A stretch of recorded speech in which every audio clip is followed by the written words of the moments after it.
Whoa, whoa, whoa. Are you going after his paws, bro? The best matches in fighting games are the ones where you don't know which player is stronger.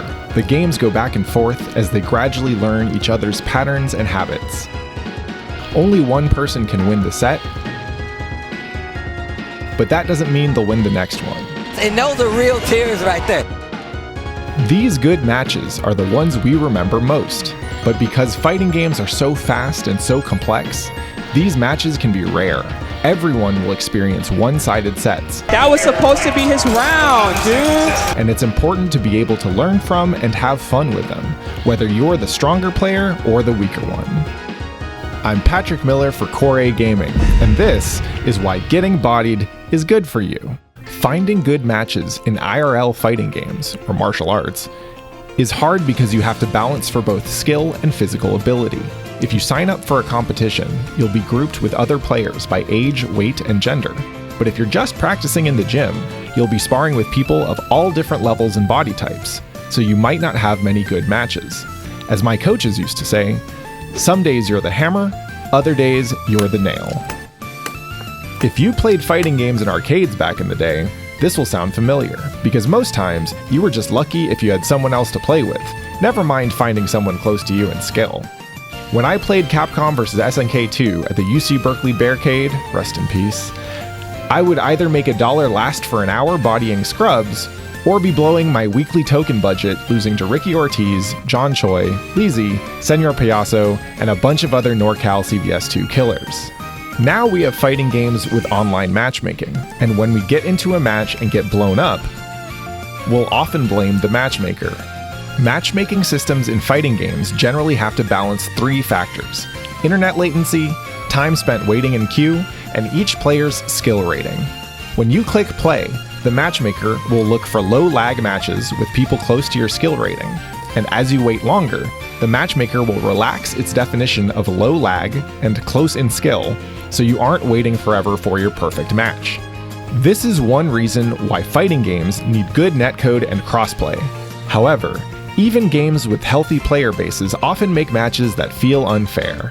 Ideally, a matchmaker is supposed to pair you with someone that you have a 50% chance of beating, so when it makes a bad match and you get destroyed, you either feel like you don't belong at your skill division, or you feel that your opponent doesn't belong there because they're secretly a strong player that just wants to pick on newbies.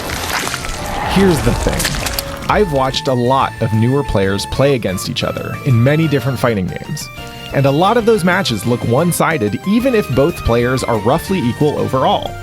That's because these players are usually not yet playing a complete, well-rounded game.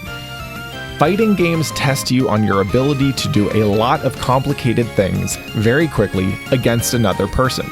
You need to get good at execution and reaction skills, game knowledge, and player reads in offensive, defensive, and neutral situations. Imagine we have 2 hypothetical new players.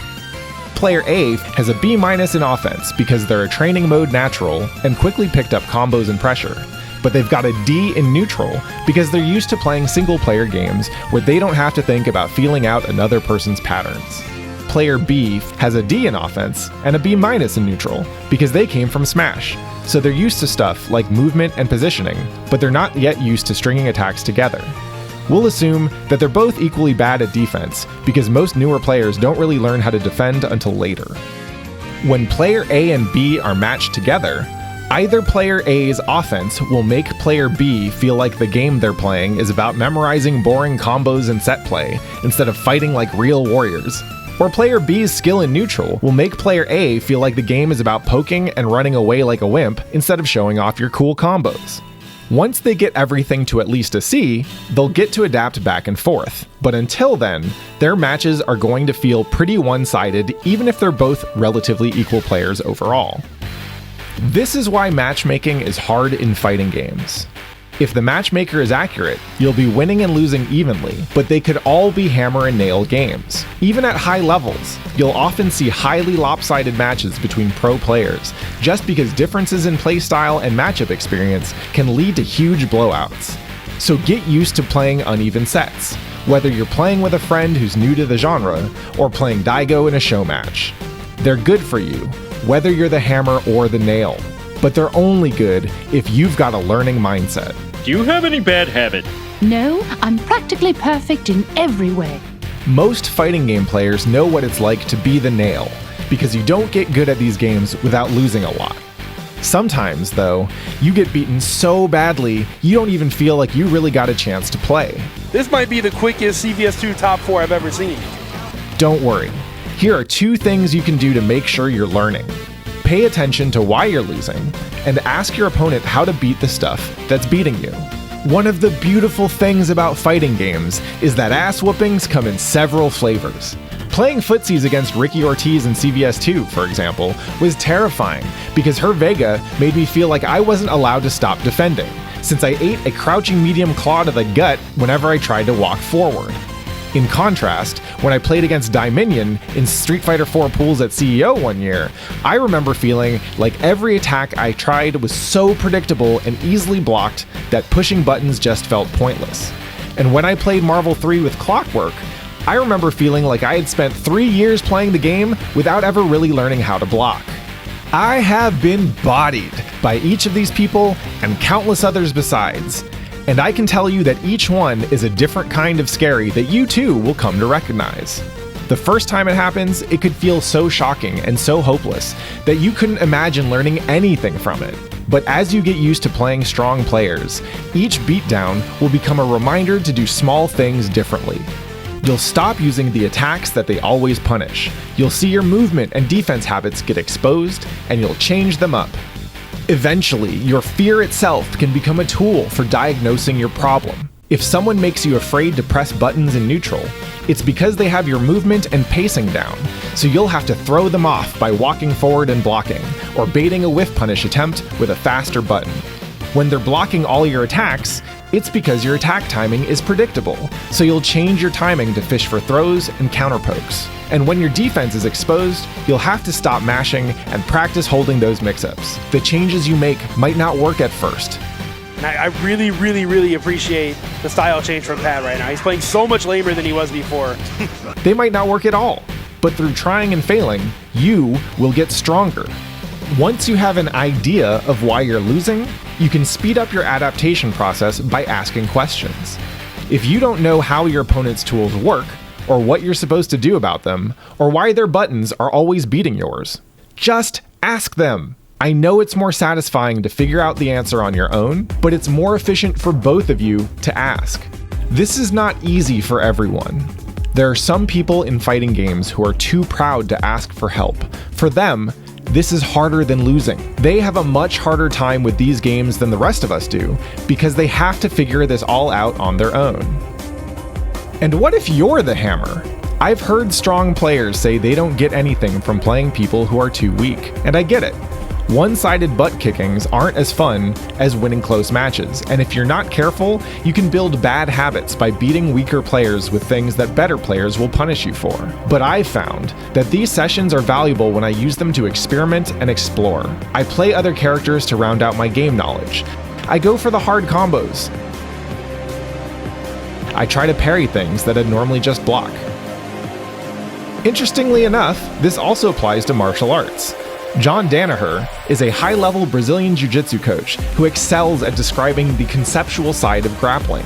And in an interview a couple years ago, he said some really interesting things about skill levels in his sparring opponents. People have a mistaken impression that you should always be training with the toughest guys. It's not true at all. I believe about 80 to 90% of your training should be with people who are significantly lower in skill level than you are. I don't know if that 80 to 90% applies for fighting games, but I will say that I play a lot of weaker players during my Guilty Gear stream lobbies, and it's given me a lot of time to explore different parts of my game and focus on specific skills. Against players my level or higher, I can get too preoccupied with trying to prove I'm better than they are, even if it's just casuals. But against weaker players, my brain has more time to think and explore at a relaxed pace. I get to play the game by asking myself questions like, I wonder if this tool works in this situation, or what happens if I try to do A instead of B? Not only do I get better, the games also get a little easier for the other player too. No! We don't get to have the good matches without the bad matches, because the bad matches are often where we learn the most. So, as a fighting game player, you have to do your best to learn from the sets where you're the hammer and the sets where you're the nail. Like everything else in fighting games, it's not easy and it takes a lot of practice. But when both the hammer and the nail are playing to learn, even the bad matches can get pretty good. I'm Patrick Miller for Core Gaming. Thanks for watching. Read my essays in the video description for more tips on learning from uneven matches, and please consider supporting my Patreon and Twitch channel. This Hard Reads was made possible by Raycon, who sent me a pair of their everyday E25 earbuds. They come in several fun colors, and the ones they sent me are blue. I research, edit, and stream from home with 2 cats who love to play with cords and 1 wife who loves my music not. The Raycons are wireless, seamlessly pair with my phone over Bluetooth, get 6 hours of listening time, and have a noise isolating fit. If you want to pick some up, they are half the price of other premium brands while maintaining similar sound quality. And by going to buyraycon.com/coregaming, you'll save 15% off your first order. Stay safe out there and see you next video or stream.